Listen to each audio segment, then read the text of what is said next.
ప్రజా రవాణా మరింత స్మార్ట్గా మారుతోంది. టీజీఎస్ఆర్టీసీ బస్సులు గమ్యస్థానానికి ఎంత దూరంలో ఉన్నాయన్న సమాచారం ఫోన్లో లభించనుంది. క్యూఆర్ డిజిటల్ బస్ పాస్ టికెట్ల వివరాలు అందుబాటులో ఉంటాయి. ప్రస్తుతం వినియోగిస్తున్న గమ్యం యాప్ బస్సు బయలుదేరిన సమయం, ఏ మార్గంలో ఎక్కడుంది, ఎప్పుడు చేరుకుంటుందనే సమాచారం ఇస్తుంది. అక్కడక్కడ కొన్ని సమస్యలు తలెత్తుతున్నాయి. దీంతో గూగుల్ మ్యాప్స్ సాయంతో మరింత ఖచ్చితత్వంతో బస్సుల రాకపోకల వివరాలను ప్రయాణికులు తెలుసుకునేలా ఏర్పాట్లు చేస్తోంది రాష్ట్ర ప్రభుత్వం.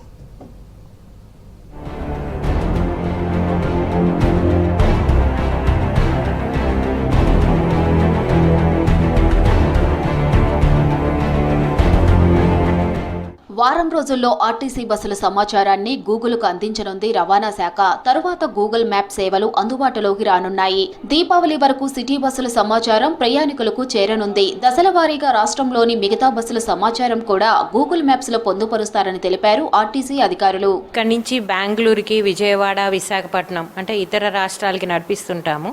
సో ఆన్లైన్లో రిజర్వ్ చేసుకున్న వాళ్ళకి, ప్యాసింజర్స్కి ఇమీడియట్గా ఒక మెసేజ్ వెళ్తుంది. సో సీట్స్ మీకు రిజర్వ్ చేయబడ్డాయి అని. దాని కింద ఒక లింక్ ఇస్తారు.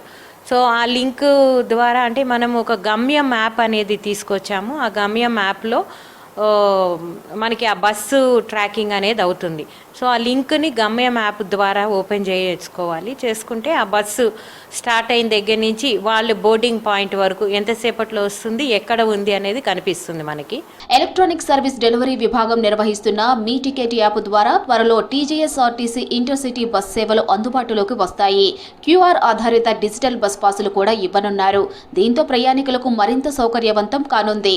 దీంతో సాధారణ metro deluxe, metro express, green metro luxury Pushpak AC బస్సుల టికెట్లు, పాసులు డిజిటల్గా తీసుకోవచ్చని తెలిపారు అధికారులు.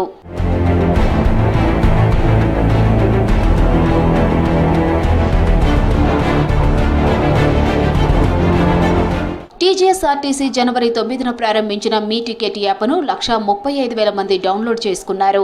2,60,000 టికెట్ బుకింగ్స్, 2 కోట్ల రూపాయలకు పైగా లావాదేవీలు జరిగాయని తెలిపారు అధికారులు. అంటే డైరెక్ట్గా బస్సు ఓపీఆర్ఎస్లో రిజర్వ్ చేసుకోకుండా డైరెక్ట్గా బస్సు బోర్డ్ చేయాలనుకునే వాళ్ళకి, ఫర్ ఎగ్జాంపుల్ విజయవాడ వెళ్ళాలనుకుని ఒక ప్యాసింజర్ ఎల్బీ నగర్ దగ్గర వెయిట్ చేస్తుంటారు. సో ఆయన వాళ్ళు ఆ గమ్యం యాప్లో హైదరాబాద్ టు విజయవాడ అని టైప్ చేసి, అంటే ఎల్బీ నగర్ టు విజయవాడ అని టైప్ చేస్తే సో అక్కడికి ఆ పాయింట్కి వచ్చే బస్సులన్నీ కనిపిస్తాయి. నెక్స్ట్ ఒక హాఫ్ అన్ అవర్ 1 అవర్లో ఏ బస్సులు ఉన్నాయి అనేది కనిపిస్తుంది మనకి. ఇమీడియట్గా అప్పుడు బయలుదేరిన బస్సుల్లో కూడా వాళ్ళు ఆన్లైన్లో సీట్స్ బుక్ చేసుకోవచ్చు. ఇన్ కేసు సీట్స్ అవైలబిలిటీ ఉండదు అనుకుంటే, లేకపోతే ఆ బస్సు అక్కడికి వచ్చిన తర్వాత బస్సు ఎక్కచ్చు.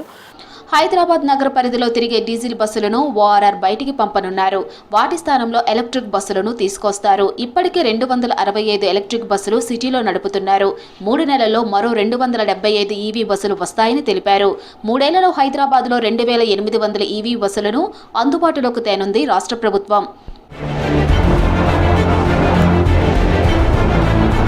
నగరంలోని అన్ని డిపోలను ఈవీ ఛార్జింగ్ డిపోలుగా మార్చడంతో పాటు హైటెన్షన్ విద్యుత్ లైన్ల నిర్మాణం చేపట్టనున్నది.